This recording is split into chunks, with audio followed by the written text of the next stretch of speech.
బహు సౌందర్య సియోన్లో అనే పాట పాడుతూ ప్రభు నామాన్ని గణపరుచుకుందాం. బహు సౌందర్య సియోనులో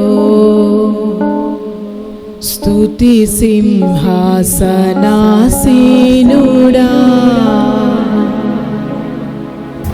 బహు సౌందర్య సియోనులో స్తుతి సింహాసనాసీనుడా, నా యేసయ్యా నీ ప్రేమ పరిపూర్ణమై నా హృదయాన కొలువాయెనే, నన్ను జీవింపచేసే నీ వాక్యమే నా పిల్లలో నా సంతోషమే. బహు సౌందర్య సియోనులో స్తుతి సింహాసనాసీనుడా,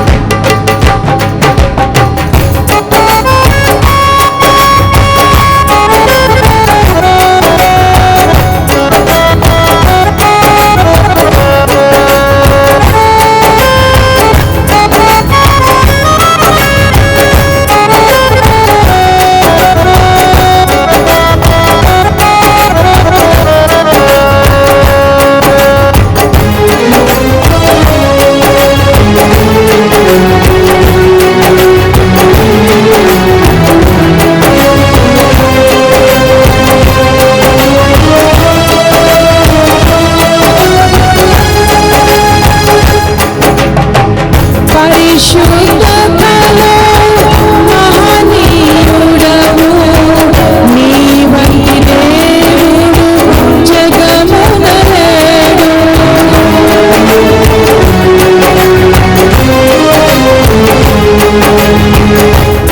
పరిశుద్ధతలో మహనీయుడవు, నీ వంటి దేవుడు జగమున లేడు. నాలో నిరీక్షణ, నీలో సంరక్షణ, నీకే నా హృదయార్పణ. నాలో నిరీక్షణ, నీలో సంరక్షణ, నీకే నా హృదయార్పణ. బహు సౌందర్య సియోనులో స్తుతి సింహాసనాసీనుడా,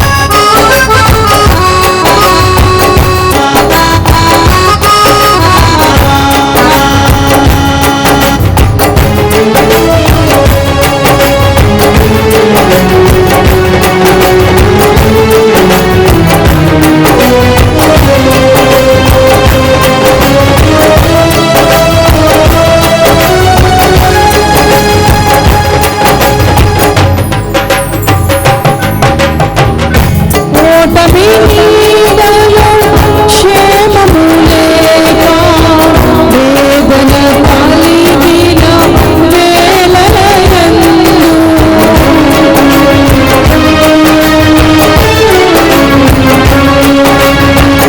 ఓటమి నీడలో క్షేమము లేక వేదన కలిగిన వేళలయందు, నీవు చూపించిన నీ వాత్సల్యమే నా హృదయాన నవజ్ఞాపిక. నీవు చూపించిన నీ వాత్సల్యమే నా హృదయాన నవజ్ఞాపిక. బహు సౌందర్య సియోనులో స్తుతి సింహాసనాసీనుడా,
ఆయన సన్నిధిలో నిలిచే భాగ్యం ఇచ్చారు.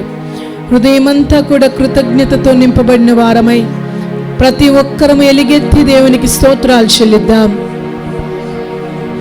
ఏ ఒక్కరము మౌనంగా ఉండక దేవానికి స్తోత్రములయ్యా అంటూ ప్రతి ఒక్కరూ నీ స్వరం యేసయ్యకి వినబడాలి. స్తుతుల శబ్దం ప్రభుకి వినబడాలి. ఎలుగెత్తి కొద్ది సమయం ప్రభుని స్తుతించుదాం. హల్లెలూయా హల్లెలూయా హల్లెలూయా హల్లెలూయా.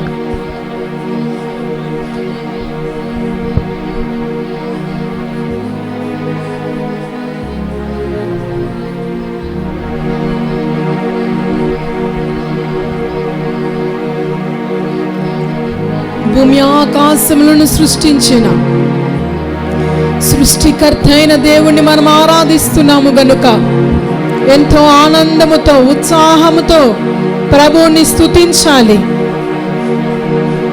హృదయం అంతా కూడా కృతజ్ఞతతో నింపుకుని దేవా నీకు స్తోత్రములయ్యా,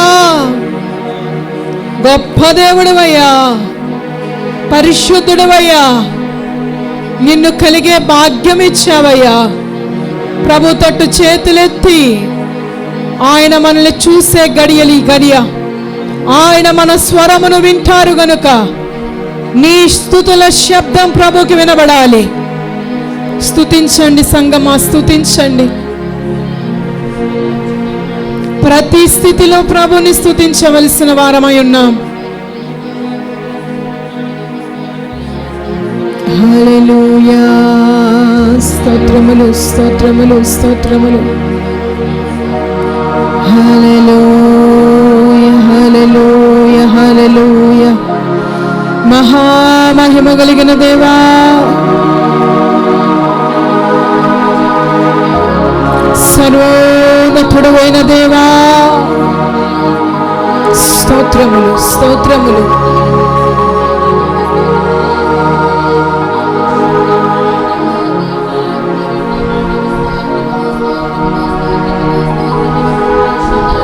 స్తుతించండి. హల్లెలూయా, హల్లెలూయా.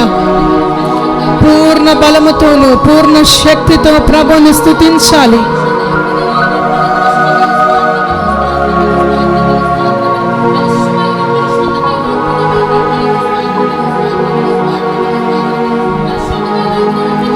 దేవా నీకు స్తోత్రములయ్యా, గొప్ప దేవా నీకు స్తోత్రములయ్యా, శక్తివంతుడా నీకు స్తోత్రములయ్యా. హల్లెలూయా, హల్లెలూయా, హల్లెలూయా, హల్లెలూయా, హల్లెలూయా. స్తుతించండి ఆత్మలు, అనాలోచనగా ఏమరపాటుగా భారముతో ఉండకూడదు. నీ ప్రతి భారము విడిచి ఆత్మలో ఆనందిస్తూ యేసయ్యా నీకు స్తోత్రములు, యేసయ్యా నీకు స్తోత్రములు, గొప్ప దేవా నీకు స్తోత్రములు, మహోన్నతుడా నీకు స్తోత్రములు, అద్వితీయుడా నీకు స్తోత్రములు, ఆరాధనకు యోగ్యుడా నీకు స్తోత్రములయ్యా, పూజనీయుడా నీకు స్తోత్రములయ్యా. నీ వంటి వారు ఒక్కరు లేరయ్యా. హల్లెలూయా, హల్లెలూయా, హల్లెలూయా. ధవలవర్ణుడివి, రత్నవర్ణుడివి, 10,000 కాంక్షణీయుడు అయ్యా నీకు స్తోత్రములు. హల్లెలూయా, హల్లెలూయా. అందరం చప్పట్లు కొడుతూ వెలిగెత్తి స్తుతి స్తుతి స్తుతి.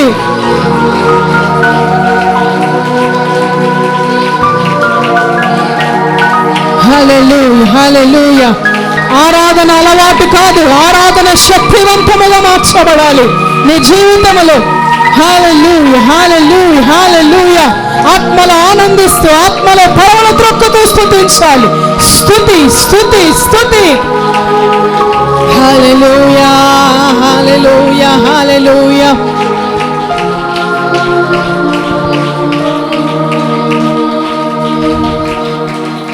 పాడేద స్తుతి గానము, కొనియాడెద నీ నామము. నీవే నా ప్రేమానురాగం, క్షణమైన విడువని స్నేహం, అతి శ్రేష్ఠుడా నా యేసయ్యా.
క్షణమైనా నిన్ను విడిచి ఉండలేమయ్యా.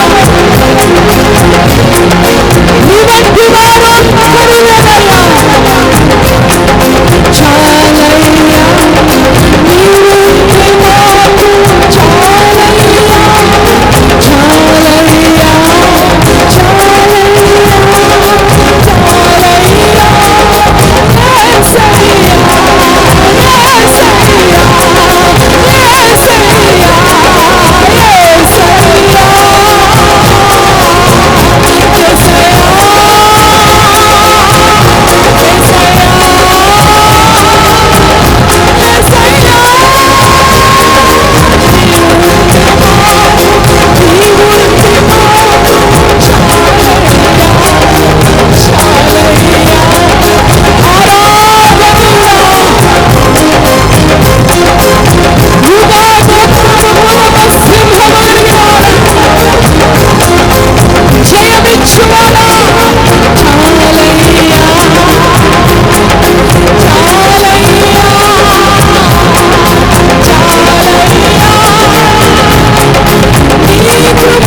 ఆయన నీ ముందే నిలుచున్నారు. దివ్యమైన ఆయన ముఖ దర్శనము చూస్తూ నీవేనా ప్రేమానురాగం క్షణమైన విడువని స్నేహం క్షణమైన క్షణమైనా క్షణమైనా విడువలేదయ్యా మరువలేదయ్యా విడువలేదయ్యా మరువలే విడువక ఎడబాయక కృప చూపుతూ నడిపిస్తున్న దేవుని ప్రేమ అదిగో. యూదా గోత్రపు కొదమ సింహముగా నిలిచి నీకు విజయం ఇవ్వాలని ప్రేమామయుడిగా ఆయన నిలిచి ఉన్నారు. ఇప్పటి వరకు నాయన ప్రతి అపజయమును విజయముగా మారుస్తూ నడిపిస్తున్నందుకు స్తోత్రములయ్యా. మహోన్నతుడివి, మహాగణుడివి, పరిశుద్ధుడివి, అద్వితీయుడివి, గొప్ప దేవుడివయ్యా, సర్వశక్తి సంపన్నుడివయ్యా, నిత్య నివాసివగు దేవుడువు నాయనా.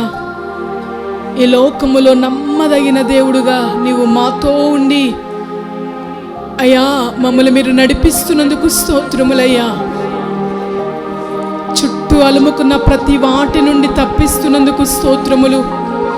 బలురెక్కసి చెట్ల మధ్యలో వల్లి పద్మముల వలె వికసిస్తూ పుష్పిస్తూ సువాసనలు వెదజల్లుతూ నీ కొరకు జీవించాలనే తపన, ఆశ, వాంఛ, కోరిక చూస్తున్న దేవుడుగా మీరున్నందుకై నీకు స్తోత్రములు.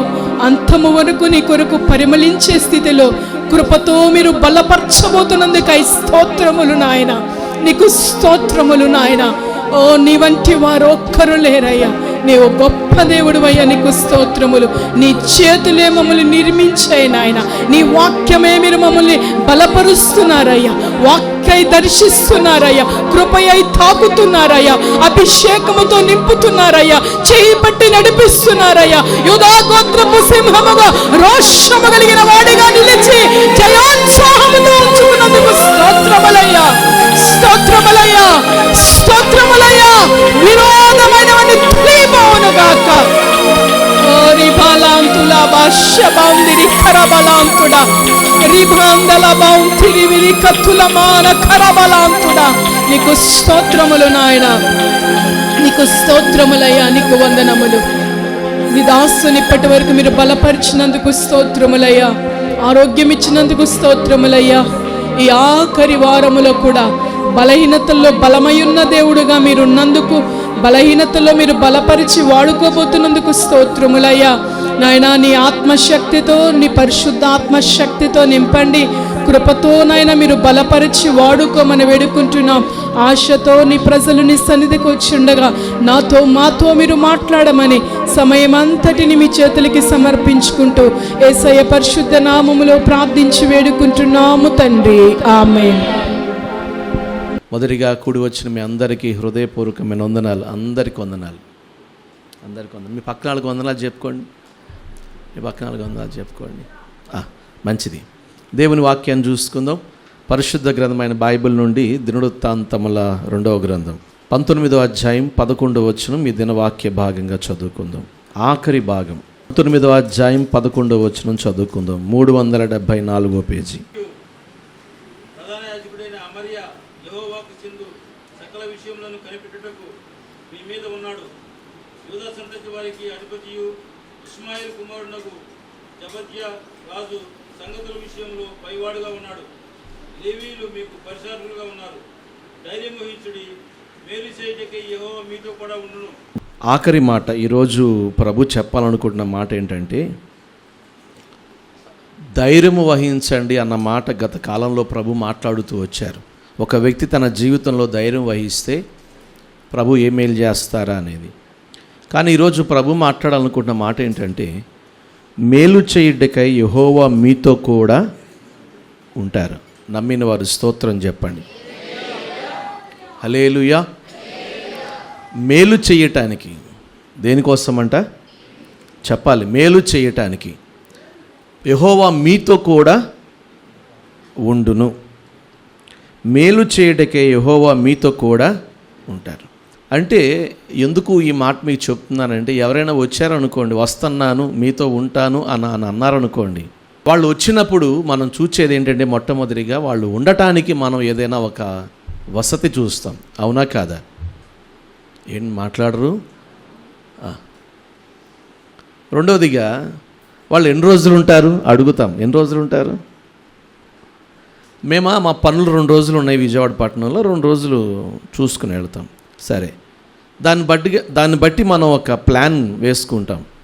వాళ్ళు ఎన్ని రోజులు మనతో ఉంటారు, వాళ్ళకి ఆతిథ్యం ఇవ్వటానికి, లేదా మనం వాళ్ళతో ఉండి వాళ్ళకి హెల్ప్ చేసి పెట్టడానికి, అన్ని రకాలుగా అన్ని చోట్ల ఇటువంటిదే జరుగుతుంది. ఇప్పుడు ఫోన్ చేసింది, లేకపోతే వస్తానంటుంది తండ్రో తల్లో సహోదరుడో స్నేహితులో కాదు, సృష్టికర్త అయిన దేవుడు నేను నీ దగ్గరికి రావాలనుకుంటున్నాను. దేనికోసం అంటే నీకు మేలు చేయటానికి. హల్లెలూయా. ఎందుకంట వచ్చేది? మేలు చేయటానికి మీ దగ్గరికి నేను రావాలనుకుంటున్నా, నీతో ఉండాలనుకుంటున్నా. ఎన్ని రోజులు ఉంటావయ్యా? నెక్స్ట్ క్వశ్చన్ అదే అడిగేది మనం అందరితో. ఎన్ని రోజులు ఉంటారు మీరు మాతో? ఆఖరికి కుమార్తె అయినా కుమారుడైనా మన ఇంటికి వచ్చేటప్పుడు ఎన్ని రోజులు ఉంటావురా? నిజమే, ఎవరు వచ్చినా మనం సెకండ్ క్వశ్చన్, వస్తున్నావా? సరే, ఎప్పుడు వస్తున్నావు? రెండోది, ఎన్ని రోజులు ఉంటావు? ఇన్ని రోజుల వరకు ఉండాలనుకుంటున్నా. సరే, ఇప్పుడు ప్రభుని అడిగామనుకోండి, మేలు చేయటానికి నేను మీతో కూడా ఉంటాను అని అంటున్న ప్రభు ఎన్ని రోజులు ఉంటావు అని అంటే ఆయన అంటాడు, ఈ యుగ సమాప్తి వరకు అని. గట్టిగా చెప్పాలి. వచ్చినవాడు 1 రోజు 2 రోజులు ఉండి 3వ రోజు గడవగానే ఎప్పుడు వెళ్ళిపోతారా అని మనకు ఒక ఆలోచన కలుగుతుంది. ఎందుకంటే రోజు ఏదో మనం కాలం గడుపుకుంటూ ఉంటాం ఏదో వండుకొని. కానీ ఎవరైనా వచ్చారనుకోండి, అలా కాదు కదా, వాళ్ళకి ఏదో ఒకటి చేసి పెట్టాలి కదా. కాబట్టి 3వ రోజు రాగానే కాస్త మళ్ళీ 3వ రోజు ఏం చేయాలి వీళ్ళకి? మరి ఆయనకి ఇవ్వాల్సిన ఆతిథ్యం, ఆయన ఉండాల్సిన పరిస్థితులు, ఎందుకని ఆయన ఉండాలి అనుకుంటున్నాడనంటే మొదటిగానే చెప్పాడు, నీకు మేలు చేయటానికి. హల్లెలూయా. చెప్తారా గట్టిగా? ఈరోజు ఈ 9వ నెల ఆఖరి పునరుద్ధాన దినంలో ప్రభువు చెప్పాలనుకుంటున్న మాట ఏంటంటే, ఎక్కడో ఆకాశం ముందు ఉన్నాడు ఆయన. ఎక్కడున్నాడురా దేవుడు అంటే పరలోకంలో ఉన్నాడు. ఎక్కడున్నాడురా అంటే ఎక్కడో ఉన్నాడు ఆయన అని అనుకుంటున్న ఈ లోకంకి, ఎక్కడున్నాడురా దేవుడు అంటే గుళ్ళో ఉన్నాడు, బళ్ళో ఉన్నాడు, ఇలా ఎన్నెన్నో. కానీ ప్రభు అంటారు, నేను ఎక్కడో ఉండేవాడిని కాదు, స్వయంగా వచ్చి నేను మీతోనే ఉండేవాడిని. చెప్తారా గట్టిగా? మనం ఆరాధించే యేసుక్రీస్తు కొరకు మనం ఎక్కడికెక్కడికో వెళ్ళాల్సిన అవసరం లేదు. యేసు అని నువ్వు ఎరిగిన తర్వాత ఆయన ఎక్కడుంటాడు? ఆకాశంలోనా, సముద్రంలోనా, లేకపోతే పలానా చోట ఎక్కడుంటాడు ఆయన? స్వయంగా ఆయన చెప్పాడు. ఏమనంటే, నేను ఎక్కడో ఉండే దేవుణ్ణి కాదు, నేను మీతోనే ఉండే దేవుణ్ణి అని చెప్పాడు ఆయన. మరి ఈరోజు ఈ వాక్యం ఉంటున్న మీ జీవితంలో దేవుడు ఎక్కడున్నాడు? మాట్లాడరేంటి? చెప్పండి, ఎక్కడున్నాడు దేవుడు? చెప్పాలి గట్టిగా. మనతోనే ఉన్నాడు. ఎక్కడున్నాడు ఆయన? ఆ మాట గట్టిగా చెప్పాలి. సరే, ఇలా చెప్పరు కానీ నాతో చెప్పండి, యేసయ్య నాతోనే ఉన్నాడు. కాస్త బిగ్గరగా చెప్పండి. ఎక్కడో ఉండే దేవుడు కాడు కదా ఆయన. ఆయన అందుకునే చెప్పాడు, ఏమనంటే, స్వయాన నీకు మేలు చేయటానికి స్వయాన నేనే నీ దగ్గరికి వస్తున్నా. ఈరోజు ఈ ఆరాధనలో అడుగుపెట్టిన మీతో, మీ చదువుల్లో మేలు చేయడానికి ప్రభు మీతో ఉండునుగాక. మీ వ్యాపారంలో, మీ ఉద్యోగంలో మేలు చేయడానికి ప్రభు మీతో ఉండునుగాక. మీ కుటుంబాలకు మేలు కలుగునట్లు ప్రభు మీ కుటుంబంలో ఉండునుగాక. మన పరిచర్లో ఉన్న బిడ్డలకు మేలు కలుగు చేయటానికై మన పరిచర్లో ప్రభు తోడై ఉండి నడిపించునుగాక. చెప్తారా బిగ్గరగా? ఇప్పుడు చెప్పండి, ప్రభు ఎక్కడున్నాడు? అమ్మయ్య, మేలు చేయటానికి స్వయాన సృష్టికర్తైన దేవుడే నాతో ఉన్నాడు. ఈ మాట మీ హృదయంలో ప్రభు స్థిరపరచునుగాక. ఒక దినం అటు ఇటు ఆలస్యం అవ్వచ్చము, కానీ తప్పనిసరిగా మనం చేస్తున్న ప్రార్థనల ద్వారా అడుగుపెట్టిన వారందరికీ ప్రభు మేలే చేస్తాడు. ఎందుకంటే ప్రభు మనతో ఉండాలని మనం కోరుకుంటున్నాం. ఏమండి ప్రభు మనతో ఉంటాడు, మనతో ఉన్నాడు, మనతో ఉన్నాడు అంటారు. ఇంతకు ఎక్కడుంటాడు ఆయన? ఎవరితో ఉంటాడు? మా అందరితో ఉంటాడా? లేకపోతే ఏదైనా అందులో ఏదైనా అబ్జెక్షన్ లేకపోతే ఏదైనా ఉందా? బైబిల్ ఏమని చెప్పింది? ఎవరితో ఉంటాడు ఆయన?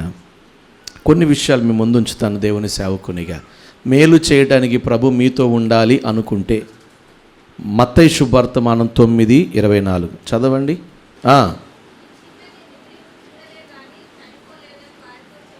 గట్టిగా స్తోత్రం చెప్పండి. ప్రభు అంటారు, నేను మీ ఇంటికి వస్తాను, కానీ లోపల రావడానికి ఏం లేదంట ఆయనకి. చెప్పండి. ఆయన బయట నిలబడి నేను లోపలికి వచ్చి మేలు చేస్తానంటే ఆయన లోపల అడుగు పెట్టడానికి యాయిరి అంటే ఏం లేదంట, స్థలం లేదండి. వస్తాను మేలు చేస్తానన్న దేవుడు ఇంట చేర్చుకోవడానికి ఈరోజు ఏం లేదు, స్థలం లేదు. అందుకనే ప్రభు అంటాడు, నేను నీ దగ్గరికి వచ్చి నీకు మేలు చేయాలంటే నీవు నా కొరకు ఏం సిద్ధపరచాలి? ఒక స్థలాన్ని సిద్ధపరచాలి. స్థలం అంటే ఆయన కోసం గది కట్టి, ఎవరు షూనేమిరాలు గది కట్టినట్టు గది కట్టి ఆయన కోసం మంచం, పేట అన్నీ ఏర్పాటు చేయాలి మనం కూడా. ఎందుకు నా మాట ప్రభు ఆ రోజు మాట్లాడారు? ఈరోజు చాలామంది జీవితంలో యేసయ్యకు స్థలం ఇవ్వడానికి చోటు లేదు. ఎందుకుని యాయిరు ఇంట ప్రభు ఆ మాటను ఉపయోగించారనంటే, ఆ ఇంట్లో అప్పటికే బంధువులు వచ్చి కూర్చున్నారు, ఊళ్ళో పెద్దలు వచ్చి కూర్చున్నారు, గొల్లు చేయువారు ఇంట ఉన్నారంట. లోపలికి ఆయన అడుగుపెట్టి వాళ్ళకి మేలు చేద్దామంటే ఆయనకి లోపల ఏమీ లేదు. చెప్పండి. ఈరోజు చాలామంది జీవితాల్లో ప్రభు మేలు చేయడానికి స్థలమే లేదు. ఆయన రావాలనుకుంటున్నాడు, మనతో ఉండాలనుకుంటున్నాడు, మనకు మేలు చేయాలి అనుకుంటున్నాడు. కానీ ఆయన మన ఇంట అడుగు పెట్టడానికి, మన హృదయంలోనికి రావటానికి, మనతో ఉండటానికి ఈరోజు ఆయనకు మనలో, మన కుటుంబంలో ఏమి లేదంట, స్థలం లేదు. స్నేహితులకి ఎక్కువ స్థానం ఇచ్చి ఉండొచ్చు, బంధువులకి ఎక్కువ స్థానమే ఉండొచ్చు, లోకస్తులకి ఎక్కువ స్థలమే ఉండొచ్చు. ఈ ఉన్న కాస్త హృదయంలో అన్నిటికీ ఇచ్చాం, కానీ దేనికి స్థలం లేదు? చెప్పండి గట్టిగా. యేసయ్యకి స్థలం లేదు. మేలు చేయుటకు నేను నీతో కూడా ఉండాలి అనుకుంటున్నాను, అయితే నువ్వు నాకు స్థలం ఇస్తే నేను నీకు మేలు చేస్తాను. హల్లెలూయా. కాస్త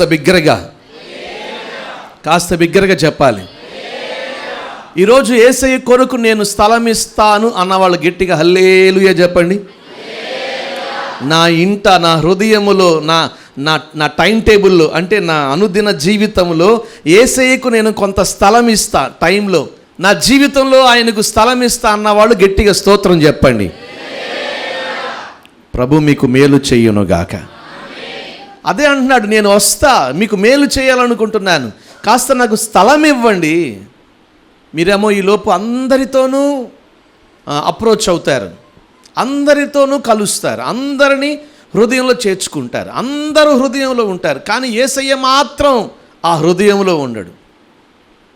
కాబట్టి ఆయన మేలు ఎలా చేస్తాడు?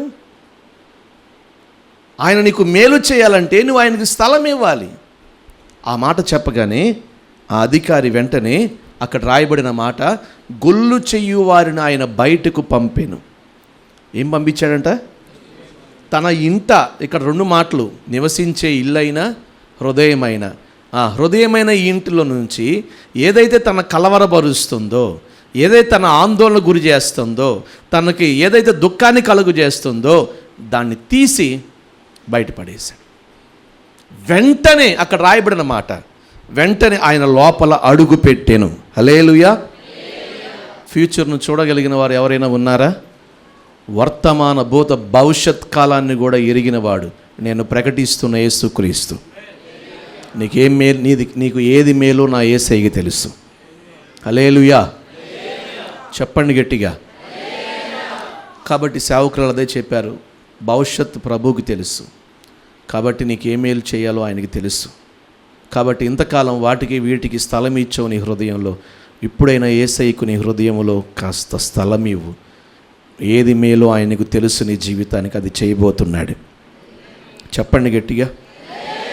చాలామంది చాలా వాటిలో బంధించబడి విడుదల కాక జీవితం అదే అనుకుంటూ జీవిస్తూ నష్టపోతున్న వారి లోకంలో చాలామంది ఉన్నారు.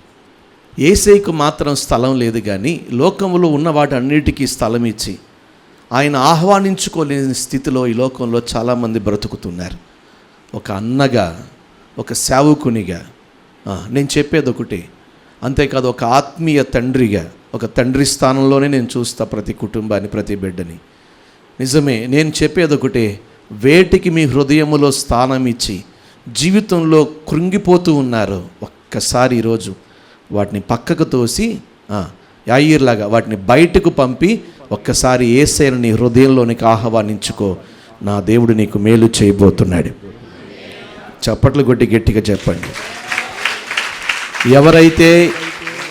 ఎవరైతే హృదయంలోనికి యేసయ్యకు స్థలం ఇచ్చి ఈరోజు ఆయన ఆహ్వానిస్తారో ఈ దినము నుండి వారికి మేలే కలుగునుగాక, మేలే కలుగునుగాక. దేవుని సేవకునిగా కాదు, యేసయ్య స్వయంగా చెప్పిన మాట, స్థలమివ్వు, నేను నీ ఇంటికి వచ్చి ఇదిగో నీ ఇంట జరిగిన ఆ కీడును మేలుగా మారుస్తా.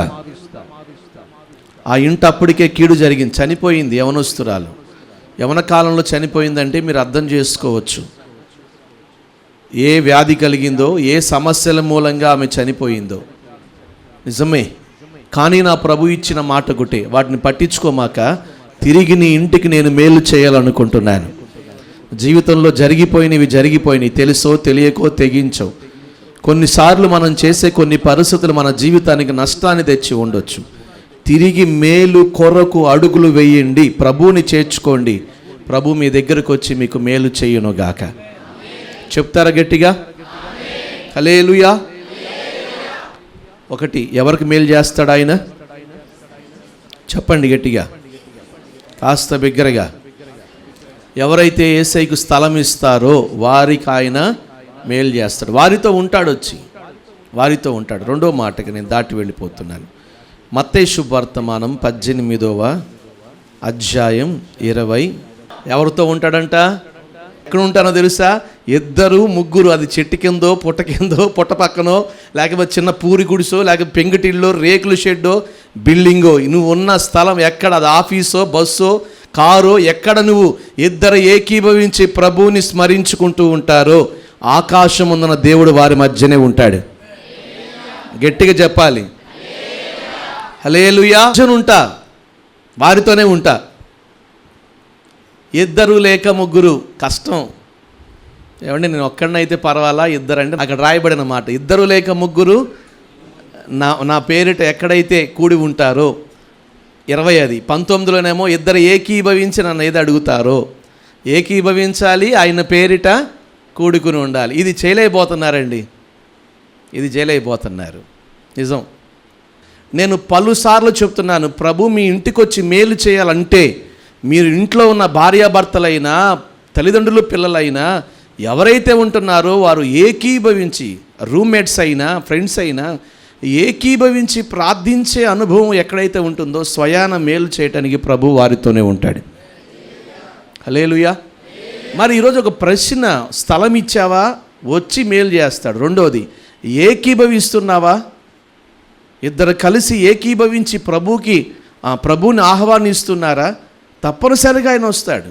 కుటుంబంలో ఇటువంటి స్థితిని ఏర్పరచుకోండి. నా ప్రభు మీతో ఉండి మీకు మేలు చేయబోతున్నాడు.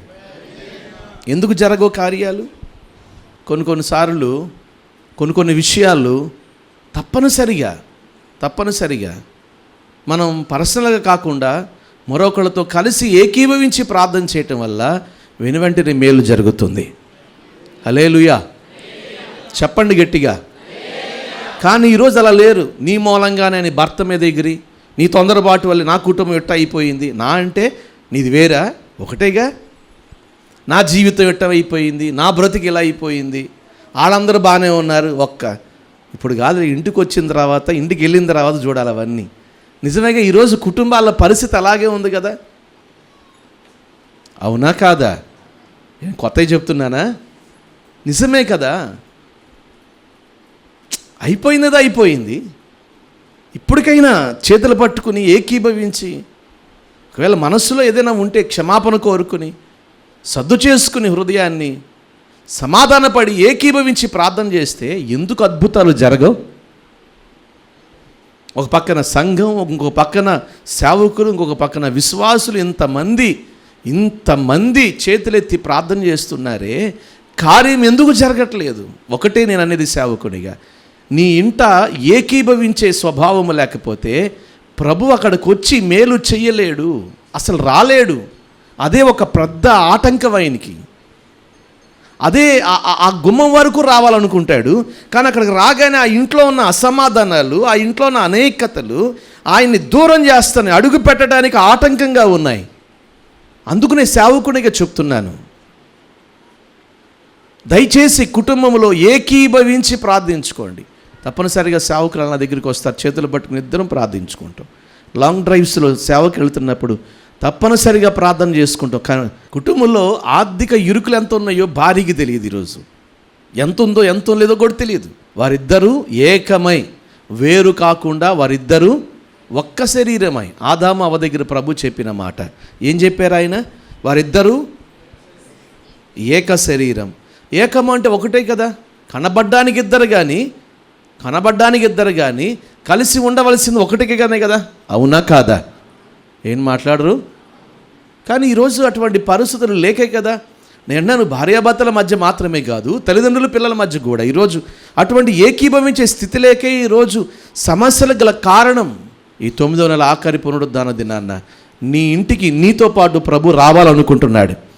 నీ ఇంట ఆయన అడుగుపెట్టి నీకు మేలు చేయాలంటే నీ ఇంట ఆయన పేరిట చేరి ఏకీభవించే స్థితిని ఆయనకు మీరు ఏర్పాటు చేసుకోండి. ఈ రోజు నుంచి ప్రభు మీతో పాటు ఉండి యుగ సమాప్తి వరకు ప్రభు మీకు మేలు చేయునుగాక.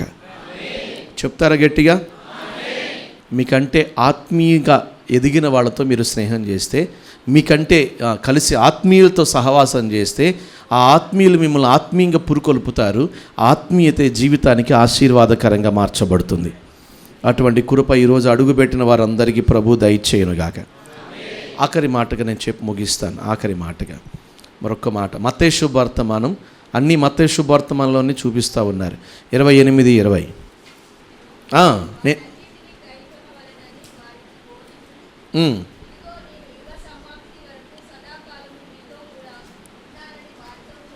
గట్టిగా స్తోత్రం చెప్పండి. ఇప్పుడు చెప్పండి, ఎప్పటి వరకు ఉంటాడంట ఆయన? చెప్పండి, ఎప్పటి వరకు ఉంటాడంట? ఇవాళ ఉండి రేపు వెళ్ళిపోయేవాడు. ఎందుకంటే నేను అనేక రకాల పరిస్థితులు చూస్తూ ఉంటా సమాజంలో. ఈరోజు ఎవరు ఎంతకాలం మనతో ఉంటారో ఉండరో తెలియని పరిస్థితి. కానీ సృష్టికర్త అయిన దేవుడు మాట ఇస్తూ ఉన్నాడు, ఈ యుగము ఊహ వద్దు. ఊహలంటే చాలా, 2021 యుగాంతం. విన్నారా? వెళ్ళలేదా? 21 దాటలేదా? మనం 21 దాటలేదా? దాటేమా? ఇంకా 2030 కోసం కాచుకుని కూర్చోవాలి జనం. ఎప్పుడు అయిపోతుందా? ఈ లోపు ఆస్తులను అమ్ముకొని వచ్చేసింది యుగాంతం వచ్చేసింది, తినుము త్రాగుము సుఖించుము అనుకుంటూ బ్రతికే వాళ్ళు కూడా ఉన్నారు. అవన్నీ ఉట్టి మాటలు. నేను మరలా చెప్తున్నా, స్వయాన యేసు ప్రభు వారికి కూడా ఆ దినమే ఎప్పుడు ఆయనకు కూడా తెలియదు. బైబిలే చెప్పింది ఆ మాట, నా తండ్రికి తప్ప ఆ దినం ఎప్పుడో నాకు కూడా తండ్రి చేతిలో ఉంది. ఆయన అందరూ అంతటా మారు మనసు పొందవాలని దీర్ఘశాంతము గలవాడై ఆయన వేచి ఉన్నాడు. వాస్తవం. హల్లెలూయా. అయితే ఒకటి మాత్రం వాస్తవం, అదేంటంటే యుగం ఎప్పుడైతే ఉందో అది ఎప్పుడో మనకు తెలియకపోవచ్చు. ఆ యుగము వరకు నేను మీతో కూడా ఉంటాను. ఏమండి, యుగాంతం వరకు నేను ఉండను కదా, మధ్యలోనే వెళ్ళిపోతా కదా, 80, 90, 100 ఎప్పుడో వెళ్ళిపోతా కదా. యుగాంతము అని అంటే నీతోనే కాదు, నీ సంతానం ఎన్ని యుగాల వరకు ఉంటుందో నీ కుటుంబం, నీ సంతానం వరకు నేను నీతో ఉంటాను. హల్లెలూయా. చెప్పాలి బిగ్గరగా. ఎవరితో యుగాంతం వరకు ఉంటాడు? నేను ఏ సంగతులైతే మీకు ఆజ్ఞాపించుతునో వాటన్నిటిని గైకొనుచు, నేను ఏ విషయాలైతే మీకు చెప్పానో, నేను మీకు ఏ విషయాలు నేర్పానో, 3.5 సంవత్సరాలు నాతో పాటు మీరు ఉన్నారు కదా, నేను ఏ విషయాలైతే చెప్పానో మీరు విన్నారు కదా, ఆ విషయాలను మీరు గైకొంటూ ఎవరైతే జీవితంలో సాగిపోతారో వారితో ఆయన యుగాంతం వరకు ఉండునుగాక. స్థలం ఇస్తే ఉంటాడు వచ్చి. రెండోదిగా ఏమండి, ఐక్యత ఉన్న చోట అని పేరు పెట్టుకోండి. ఐక్యత ఉన్న చోట ఉంటాడు. మూడోదిగా ఆయన వాక్యాన్ని ఎవరైతే గైకుంటారో వారితో పాటు ప్రభువు ఉండునుగాక. కాబట్టి ఈరోజుకి అడుగుపెట్టిన వారందరికీ బేస్ పాస్టర్ గారు కాదు. నేను మరలా చెప్తున్నాను, పాస్టర్ గారిని చూసి మీ జీవితాలు కట్టుకోవద్దు. ఏ పాస్టర్ గారిని అయినా మీరు చూసి కట్టుకోవాల్సింది మీ ఆత్మీయ జీవితాన్ని దేవునితో. నమ్మిన వారు స్తోత్రం చెప్పండి. హల్లెలూయా. జీవిత సమస్యలు వచ్చినప్పుడు జాగ్రత్తగా వినాలి. జీవిత సమస్యలు వచ్చినప్పుడు మన ముందున్న విశ్వాస వీరులు, యోధులు, వారి అనుభవాలను బట్టి ధైర్యం తెచ్చుకోవచ్చమ్మ. కానీ మన జీవితం కట్టుకోవాల్సింది దేని మీద అంటే వాక్యం అనే బండ మీద. చెప్తారా గట్టిగా, కాస్త బిగ్గరగా? వాక్యాన్ని ఎవరైతే గైకుంటారో, వాక్యాన్ని ఎవరైతే అనుసరిస్తారో, వాక్యానుసారంగా ఎవరైతే తమ జీవితాలను నడుపుకుంటారో వారితో నా ప్రభు ఉంటాడు. వారికి ప్రభు మేలు చేస్తాడు. ఈరోజు ఒక ప్రశ్న, నేను వాక్యానుసారంగా ఉన్నానా లేదా? ఏమండి, వాక్యానుసారం అంటే ఏంటండి అంటారు. బైబిల్ అంతా 66 పుస్తకాలు మనసులో పెట్టుకుని దాని ప్రకారం నడవాలా అంటారు మీరు. అలా కాదు. కానీ మీకు 2 మాటలు చెప్తా. కొత్త నిబంధన సంఘానికి ఇచ్చింది. గత ఆదివారం కూడా ప్రభు చెప్పారు. ఏంటది? 10 ఆజ్ఞలు. ఏంటంటే అది 10 ఆజ్ఞలు.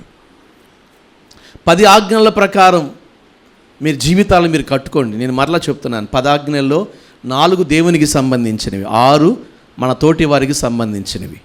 మరలా 4 దేవునికి సంబంధించినవి, 6 మన తోటి వారికి సంబంధించి. 1 ఆయన తప్ప వేరొక దేవుడు అమ్మయ్య.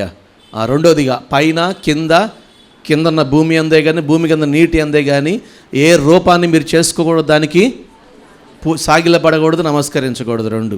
మూడోదిగా ఆయన నామమును వ్యర్థంగా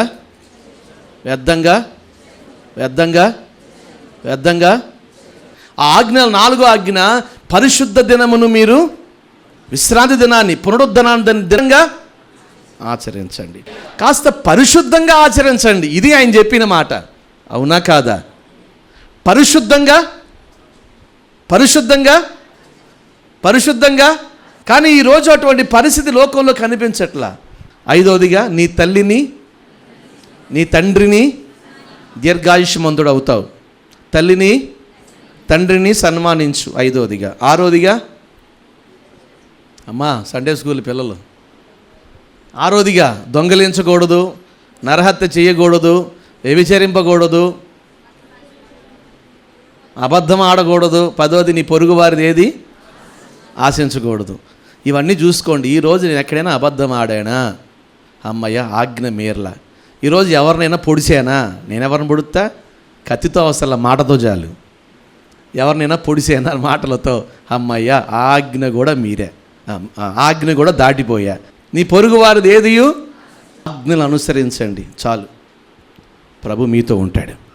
ఇంకేం అవసరం లేదండి. 10 ఆజ్ఞలను మీ హృదయంలో పెట్టుకుని వాటిని అనుసరిస్తూ ఉండండి. తప్పనిసరిగా ప్రభు మేలు చేయునుగాక. హల్లెలూయా. కాస్త బిగ్గరగా చెప్పాలి, ఇంకాస్త బిగ్గరగా చెప్పాలి. 3 మాటలు. నేను మీతో ఉండి మీకు మేలు చేయాలనుకుంటున్నా, కాస్త స్థలం ఇవ్వండి. 2వదిగా ఐక్యత కలిగి ఉండండి. 3వదిగా ఆజ్ఞను అనుసరించండి. 2 కూర్చుంటే వాక్యాన్ని చదువుకోండి, కానీ మిగిలి మనకి వద్దు. ఏం నవ్వుతున్నారు? గట్టిగా స్తోత్రం చెప్పాలి. ఈరోజు ఈ వాక్యం వింటున్న మీ జీవితంలో అటువంటి వాక్యానుసారమైన జీవితాన్ని ఇచ్చి అన్ని విషయాల్లో ప్రభు మనల్ని, మనతో ఆయన ఉండి మనకు, మన కుటుంబాలకు మేలు చేయునుగాక.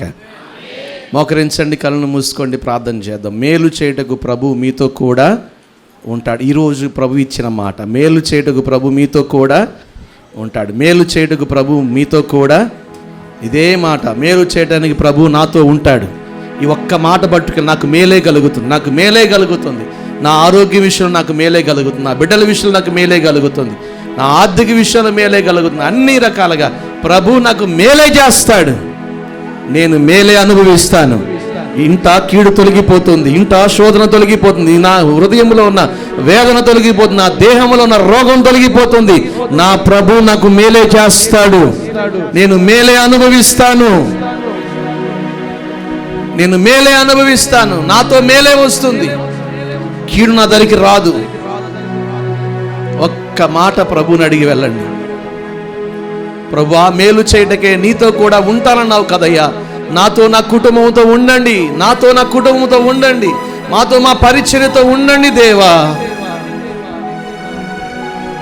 ఆయన నీతో ఉండాలంటే కాస్త స్థలం ఇవ్వండి ఆయనకి. అందరికీ చోటు ఇచ్చారు నీ హృదయంలో, నీ ఇంట.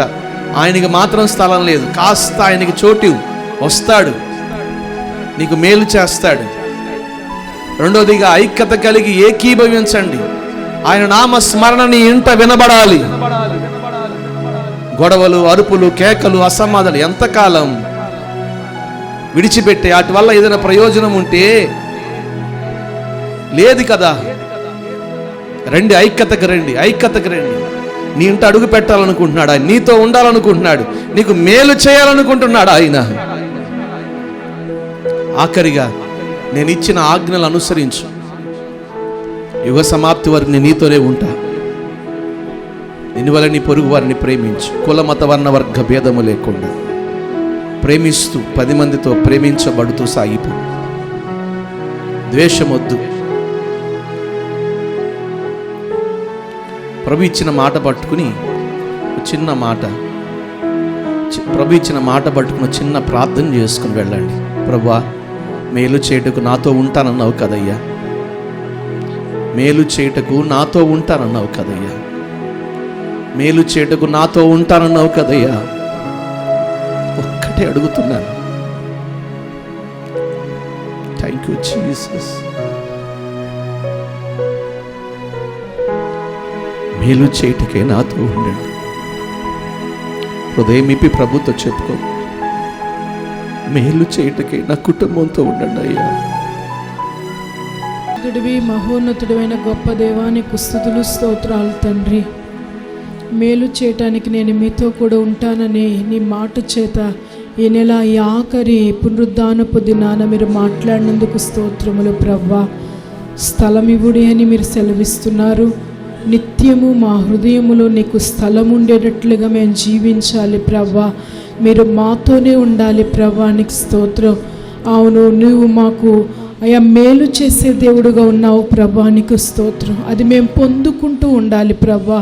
కృప చూపమని వేడుకుంటున్నాము నాయన. అదేవిధంగా 2-3 ఎక్కడ కూడి ఉంటే అక్కడ నేను ఉంటానన్నారు ప్రభా.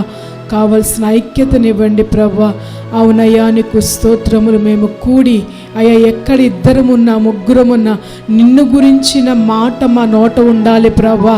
వ్యర్థమైన సంభాషణ, వ్యర్థమైన మాటలు మాట్లాడకుండా అయ్యా ఆత్మీయత కలిగి ప్రభా మా సంభాషణ ఉప్పు వేసినట్లుగా కృపాసహితంగా రుచికరంగా ఉండాలి. అక్కడ మీరు ఉంటారని నాయన మీరు మాట్లాడారు. అట్టి కృపను మీరు మాకు దయచేయమని వేడుకుంటున్నాం ప్రభా. దేవానికి స్తోత్రములయ్యా. ఆజ్ఞను అనుసరిస్తూ నువ్వు చెప్పిన ప్రతి మాటకి లోబడి ప్రవ్వా వాక్యానుసారంగా అడుగులు ముందుకు వేయటానికి సహాయం చే. విని మరిచే వారముగా, విని విడిచిపెట్టే వారముగా ఉండకూడదయ్యా. మీరు సహాయము చేయండి. మేలు చేసే దేవానికి వందనములు. అవును, నీవు మా కొరకు మేలునే సిద్ధపరిచి ఉంచారయ్యా, నీకు స్తోత్రం. రాబో దినములు మిమ్మల్ని గురించిన ఉద్దేశములు మేలే అని చెప్పారు ప్రవ్వా. అది మేము పొందుకునేటట్లుగా నడుచుకోవాలి. సహాయం చేయండి ప్రవ్వా.